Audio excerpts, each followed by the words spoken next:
نحمده ونصلي على رسوله الكريم أما بعد فأعوذ بالله من الشيطان الرجيم بسم الله الرحمن الرحيم آج انشاءاللہ تعالی بإذن اللہ ہم لفظ با لفظ ترجمہ القرآن کے سلسلے میں سورۃ البقرہ کی اگلی آیت کریمہ 183 کے بارے میں جانیں گے۔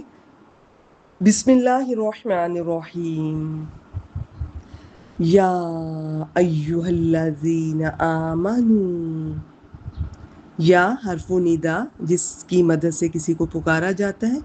اردو میں جس طرح ہم کہتے ہیں اے لڑکے، اس میں جو لفظ اے ہے وہ حرف ندا۔ تو ویسے تو یہ لفظ آپ کو یاد ہو چکا ہوگا، اے لوگو جو ایمان لائے ہو۔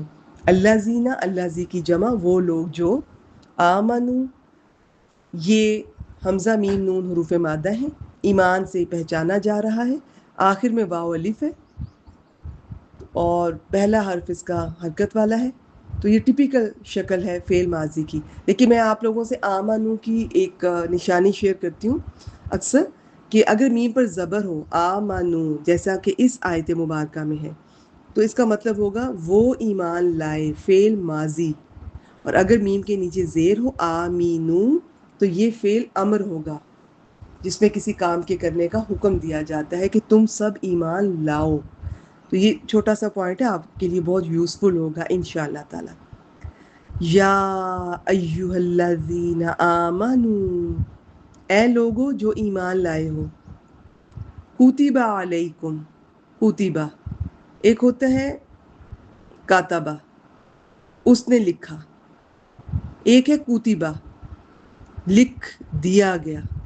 جیسے میں کہوں عائشہ نے کھانا کھایا، فعل ہے، ماضی ہے، مزید اسے کہوں گی یہ معروف ہے جس میں فاعل موجود ہے، نظر آ رہا ہے، پتہ چل رہا ہے۔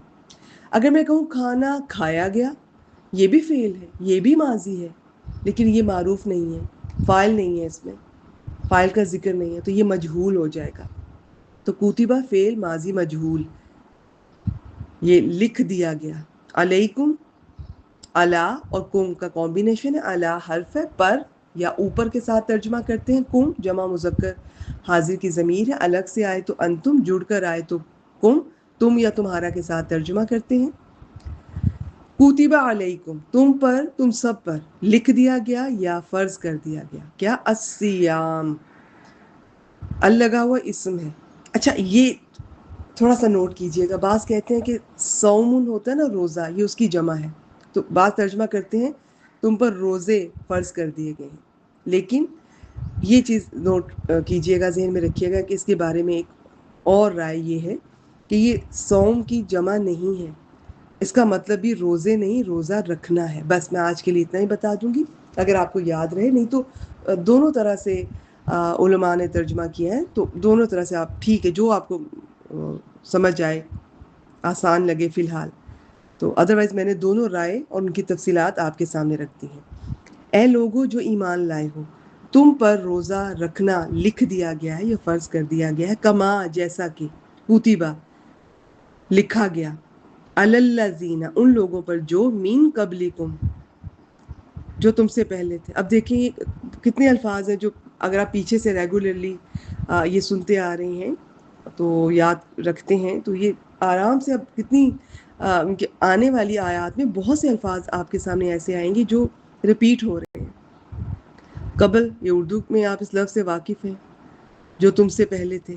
لعلکم تتقون، لعل ویسے اس کا ترجمہ ہوتا ہے امید ہے یا اندیشہ ہے یا شاید، لیکن جب اللہ تعالیٰ کے لیے استعمال ہوتا ہے، وہ کوئی اس طرح فرما رہے ہیں تو تاکہ کے ساتھ ترجمہ کرتے ہیں، تاکہ تم تتقون، واو کاف یا حروف مادہ ہیں، یہ فعل ہے، فعل مضارع، یہ پہچانا نہیں جائے گا، یہ بڑا مختلف ہے، یہ عربی گرامر جو کر رہے ہیں اسٹوڈنٹس انہیں بھی اندازہ ہوگا، ایکسیپشن ہے، بڑے مختلف انداز سے بنتا ہے۔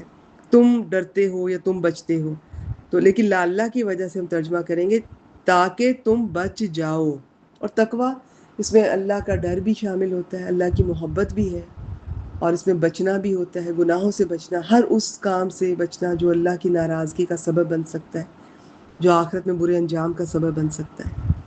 یہ روزے کی حکمت بیان فرمائی، لعلکم تتقون، یہ روزے کی حکمت ہے، اس میں بیان فرمائی جا رہی ہے کہ اسلامی روزے کا مقصد نفس کو عذاب دینا نہیں ہے، بلکہ دل میں تقوی یعنی بچنے کی عادت پیدا کرنا ہے، کہ جب کوئی شخص اللہ تعالیٰ کے فرمان پر عمل کرتے ہوئے صبح سے شام تک ان حلال چیزوں سے بچے گا تو وہ پھر ان چیزوں سے جو کہ حرام ہے روزے کی حالت میں اور زیادہ ان سے بچے گا، اور اس کے بعد پھر آہستہ آہستہ یہ عادت ہو جاتی ہے۔ اس طرح روزہ گناہوں سے بچنے کا اور بچنے کی عادت کا ذریعہ بن جاتا ہے۔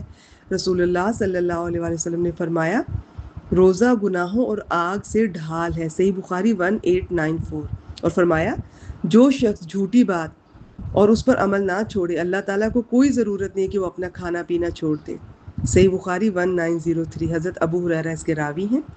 روزہ رکھ کر نماز نہ پڑھنے والے، جھوٹ بولنے والے، دھوکہ دینے والے، سارا دن آج کل جس طرح موبائل ہے یا ٹی وی اس پر وقت ضائع کرنے والے، یا کسی بھی طرح کی نافرمانی کا ارتکاب کرنے والے یہ سوچ لیں کہ روزے کی اصل یعنی کہ آپ اس سے زیادہ فائدہ اٹھانا چاہتے ہیں تو جو چیزیں حرام ہیں وہ بھی چھوڑنی ہے۔ یہ اللہ تعالیٰ نے دیکھیں جائز چیزیں ہمیں ان سے روکا ہے۔ یہ جو الصیام ہے نا، اس کا مطلب اصل میں یہ ہوتا ہے ہر طرح کے کام سے رک جانا، کھانا پینا اور یہ جیسے برائیاں گناہ، بیسیکلی یہ چیزیں ان میں رکھیے گا۔ اور پہلے لوگوں سے مراد یہود و نصارہ اور پہلی امتیں ہیں۔ یہاں پر میں نے یہ حدیث مبارکہ شیئر کی ہے، صحیح بخاری کی ہے، اور یہ حضرت عائشہ اس کی راویہ ہیں، یہ آپ خود دیکھ لیجئے گا۔ اور آج کے لیے اتنا ہی، وآخر دعوانا ان الحمد للہ رب العالمین۔